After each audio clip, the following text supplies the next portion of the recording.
Good morning. Today, I thought we could talk about boundaries on the spiritual path. Are they beneficial or detrimental? This may be a bit of a controversial subject, but see if you can't follow the line of thought to this perspective. And then we'll check in and see what the earth has to say. Remember, as I've said before, that there are different levels or layers of truth, and that some things are true or advisable at certain levels of the spiritual path, and other things are more advisable at other levels of the path. And this is one of those situations of both and. Boundaries are necessary to life on earth.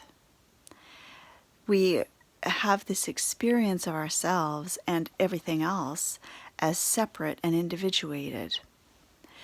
And that's part of the process of being in a physical form. So it's part of the growth that we have to do. It's part of the awareness that we have to develop and the skills we have to develop.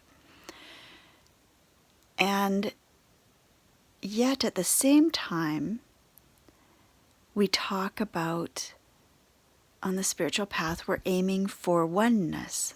For instance, we're aiming to see past the illusion of separation and division, or experience a sense of unity and, transcending those dividers, those barriers. So what's that all about? This is something, again, that a lot of people don't talk about on the spiritual trail, but I think it's really important, and this came up for me today because I'm watching a friend experiment and develop boundaries and such.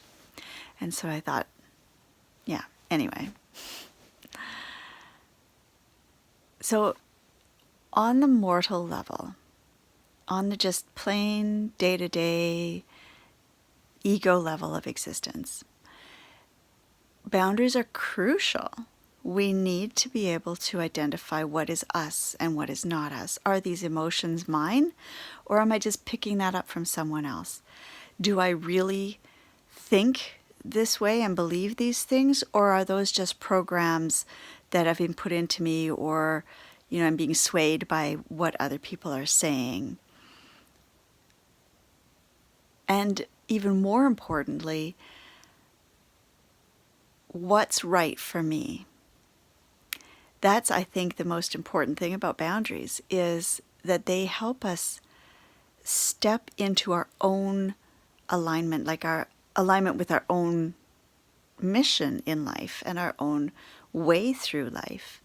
Without boundaries, we're at the mercy of every wind and whim of anyone around us and the energy field of the planet.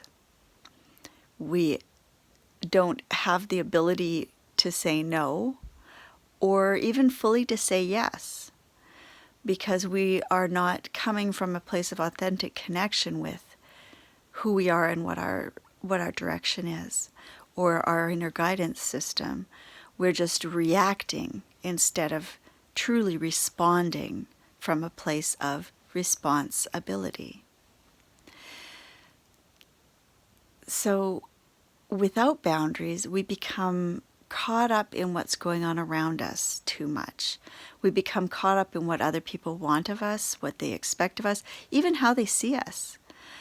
And that may have very, very little to do with, who or how we actually are, or where we're going, like who we want to be, who we can be.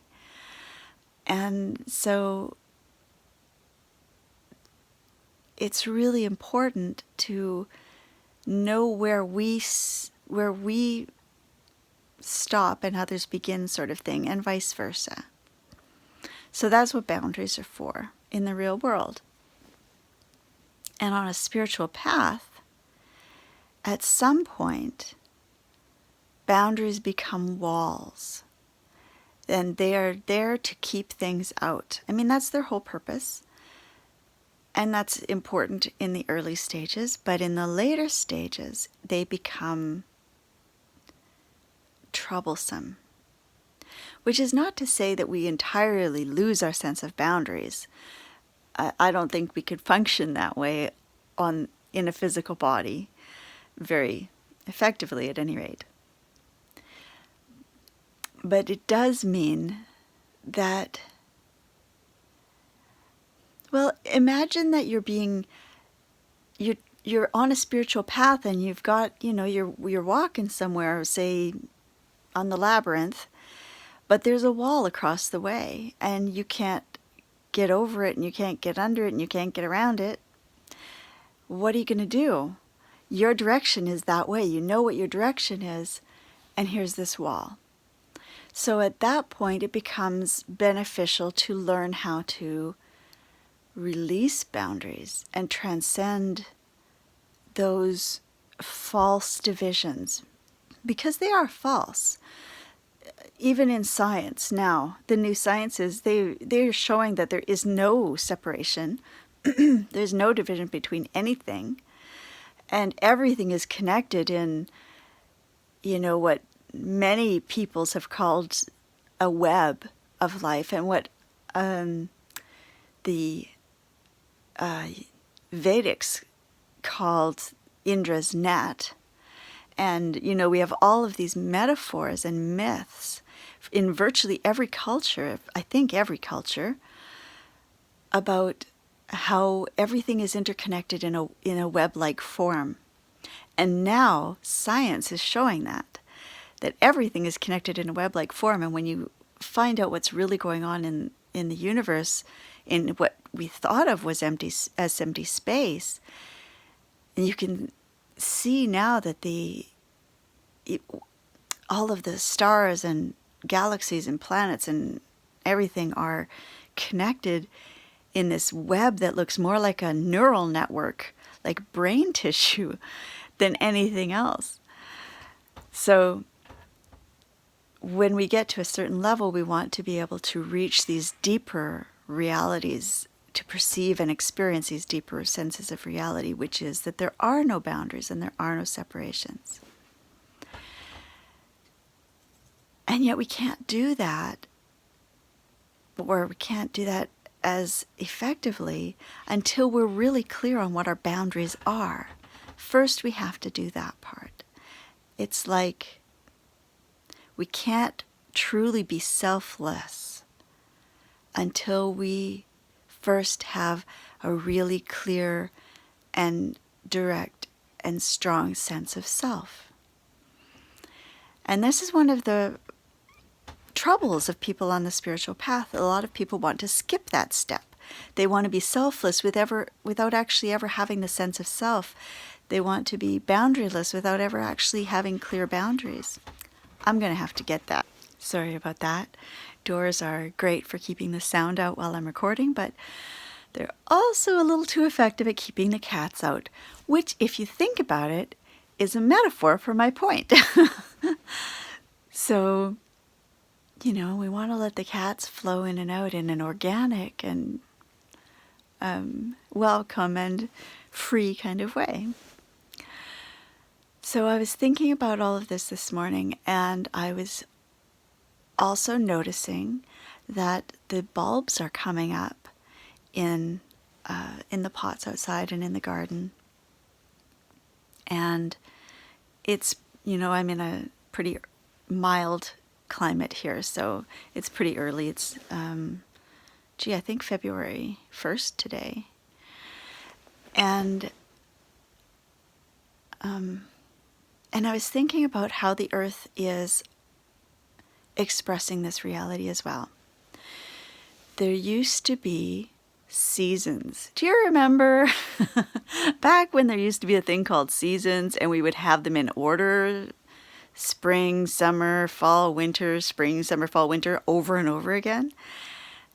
And have you noticed that that's not how it's happening anymore? Nowadays, the seasons are all kind of blending together, and there are less distinct seasons than just this sort of flowing wave of, I guess, of seasons. I'm sorry, I can't think of a better word. But, so imagine that the wheel of the year was a circle. I'm trying to see if I can draw this where you can see it. It used to be a circle from one season to the other, but now it's more like a wave where it's going back and forth between seasons, and it's all become more blended and less distinct, less separated and isolated into unique individual pieces of the year. And I think this is a way of, because the earth is a mirror, right? The earth is a metaphor for what's going on the deeper levels of reality, just as we are. And what's going on in the earth, you can look at that and see what's going on in the progress of evolution that we're all going through, humanity as well as the rest of the planet. And it seems to be showing this breakdown of divisions. And you can see that in social circles as well. There's this, there are all of these, where there used to be firm lines, there is now this blending and merging. Where there used to be strict division between male and female, that line has pretty much completely blurred. There used to be divisions between heterosexual and non-heterosexual, and those lines have really been blurring, and everything is becoming more just free-flowing in a way. Divisions between classes, divisions between what we call races, divisions between, you name it, and they're all breaking down. We're all finding deeper levels of unity. And that's a really good thing. And I don't know about you, but to me, I'm feeling like, not a moment too soon is this happening. So this was just what I wanted to put out there today. Some thoughts around boundaries and how it's being reflected in the world around us and what that means for us on the spiritual path now. So please don't take this to mean that you should be dissolving all your boundaries, because until you have them so that they're there automatically and clearly, like you don't have to work at them anymore, that's a sign that you're not really ready to entirely let go of them. And I'm not sure I would tell anyone that that it's ever a good thing to entirely let go of them. But it becomes more natural and safe and just sort of the inevitable next step to release those divisions once you have the sense of yourself firmly established.